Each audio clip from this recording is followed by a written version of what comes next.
Hey guys, JC here, and I guess you've already seen from the description, but basically today I'm going to be talking about lockback knives. This one right here, it's a Spyderco Native 5 Salt. I've been carrying this knife, not every day, but I kind of, change it up a little bit, but I've been carrying this knife a good bit since I've got it.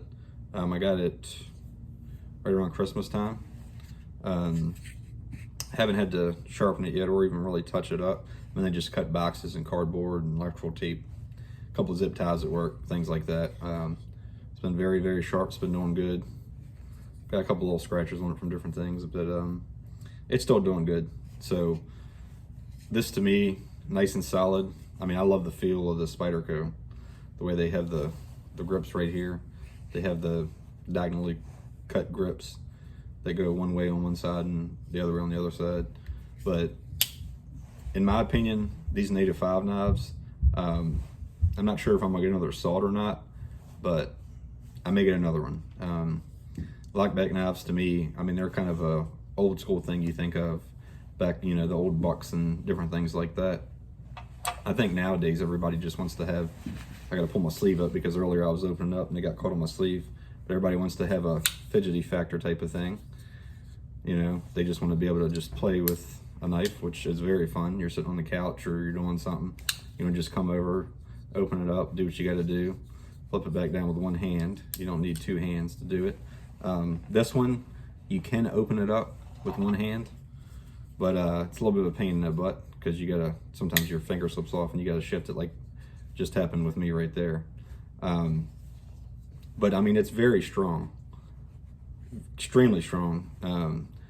I don't know what you would really get that's any better than a straight blade other than a lockback knife, honestly. If you know, let me know. I know the bar locks are very, very good setup.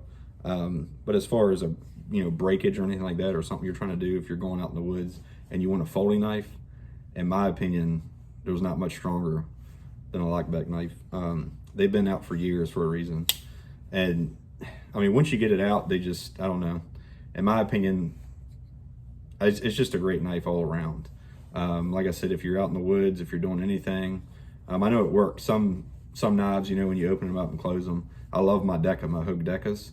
But they just don't feel as structural as something like this, in my opinion. I mean, when you're sitting here and you open it up, you just feel like you can, put it on a tree and just eventually just, hammer a tree down, with the back edge or something, hit on that. A lot of folding knives nowadays, you don't really want to do that, or you can't really do that without risk of breaking. This one, once it's locked, I don't have to worry about it kicking back or breaking, or I mean, if you damage this knife, you've done something. You've ran over it with a tank pretty much. Just broke it completely in half. But that's just my opinion on the matter.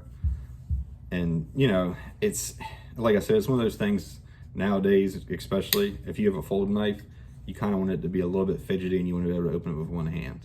But I feel like there's definitely something to be said about having a lockback knife. I'll probably get more of these, to be honest with you. I love this blade shape of the, the Mannix, I think, has the same blade shape, but that has the little button lock there, which I actually need to get a Mannix. I don't have one. If you guys have one, let me know. But they seem to be, I don't know if they're more reliable than the bar lock, but just like everything else, you can't get 50 knives in 1 month. You have to kind of space out what you really want, what you really need. Got a couple autos lately, so, that kind of doesn't leave room for anything else because they can be pretty expensive. So kind of limiting myself to a certain amount of knives a month. I don't get people sending me knives for review or anything like that, so it's just, I just get what I buy pretty much.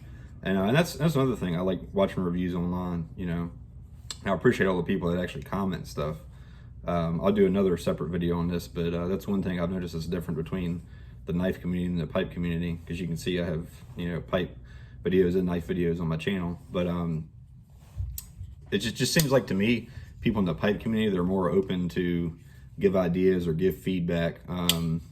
Sometimes in the knife community, people will seem like they just want to thrash a certain product or something like that, or just talk about negative stuff. But I mean, there are some nice people that give advice and certain things like that. That's a pretty cool another way to open it. I don't know, I've done that before. Just and that's the cool thing with the Spyderco's too, not just the lockback knife, but with the little hole there, you can kind of do it in several different ways. Obviously with my PM2s and PM3s and stuff, you can Spidey flick them. Can't really do that on this. It's a little tight for doing that. And that's the thing too. I know this is a little tight. I've heard people say it breaks in over time. I'm sure it does. I've opened this up and put a little oil on it, but it doesn't even have a washer on it for some reason. It's weird. It's just, it rides. It's like metal right here and plastic. It just rides on that. Not sure why exactly Spyderco do that, but it's very structural. And like I said, I mean, something like this is going to withstand the test of time. You don't have to worry about the Omega springs breaking. You don't have to worry about really anything breaking on this knife unless you completely, like I said, run it over with something. Even then, I've seen knives get run over before and they still work just fine. So, you know, you never know. But let me know what you guys think about lockback knives, if you prefer them, if you like the new fidgety type knives, you know, whether you like the flippers, you know.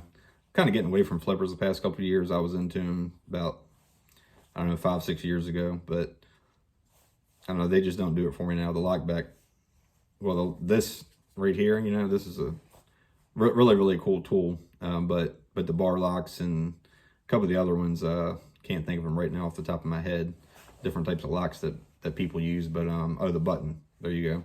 Button locks are pretty cool too. I know they have their drawbacks as well. That's another thing with this. I mean, like I said, once you open it up, I mean, another thing too, Spyderco does, they put this little relief, or not relief cuts, but it's like a little side saw gription action. Really nice for doing little fine cutting type of things, you know, if you're skinning a deer or whatever you do, you know. It's just really nice. But like I said, you know, let me know what you guys think about lockback knives. Do you have some? Or are you getting more? Or are you getting to the newer style of locks? But anyways, this is just a quick little video. This is JC again. Let me know your thoughts.